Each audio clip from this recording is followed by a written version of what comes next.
Saya Elvida Yuliana. Hari ini saya mau membahas tentang metabolisme energi. Metabolisme adalah proses pengolahan zat gizi dari makanan yang telah diserap oleh tubuh untuk diubah menjadi energi.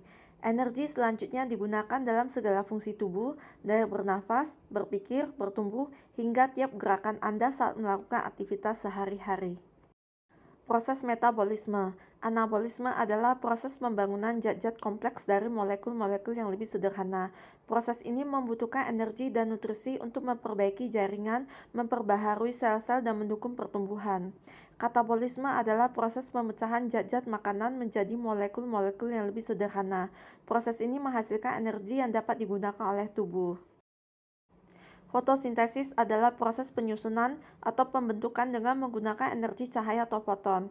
Pada kloroplas terjadi transformasi energi, yaitu dari energi cahaya sebagai energi kinetik berubah menjadi energi kimia sebagai energi potensial, berupa ikatan senyawa organik pada glukosa. Bila dalam suatu reaksi memerlukan energi dalam bentuk panas, reaksinya disebut reaksi endergonik atau endoterm.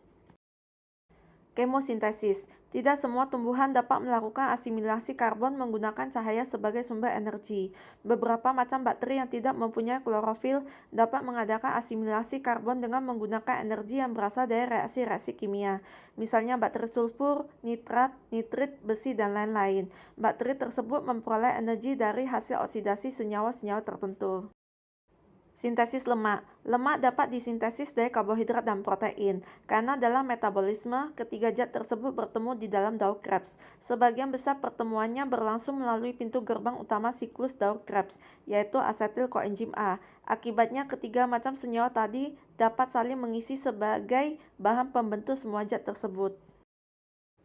Sintesis protein yang berlangsung di dalam sel melibatkan DNA, RNA, dan ribosom. Penggabungan molekul-molekul asam amino dalam jumlah besar akan membentuk molekul polipeptida. Pada dasarnya, protein adalah suatu polipeptida. Respirasi sel merupakan salah satu contoh dari reaksi katabolisme. Pada proses respirasi dihasilkan energi yang disimpan dalam suatu ikatan kimia.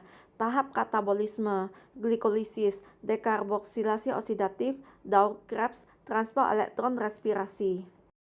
Ini adalah tahapan dari glikolisis, dekarboksilasi oksidatif, siklus Krebs, dan transport elektron yang terakhir menghasilkan 34 ATP dan 6 H2O.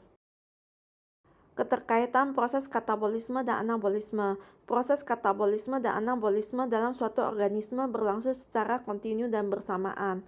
Keduanya merupakan proses pengubahan energi sehingga energi dalam tubuh organisme tersebut tetap tersedia. Enzim merupakan biokatalisator yang dihasilkan oleh sel. Struktur enzim terdiri dari apoenzim, yaitu bagian enzim yang tersusun dari protein yang akan rusak bila suhu terlampau panas. Gugus prostetik kofaktor, yaitu bagian enzim yang tidak tersusun dari protein tetapi dari ion-ion logam atau molekul organik yang disebut koenzim.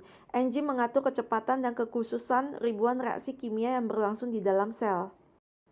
Terima kasih sudah menonton.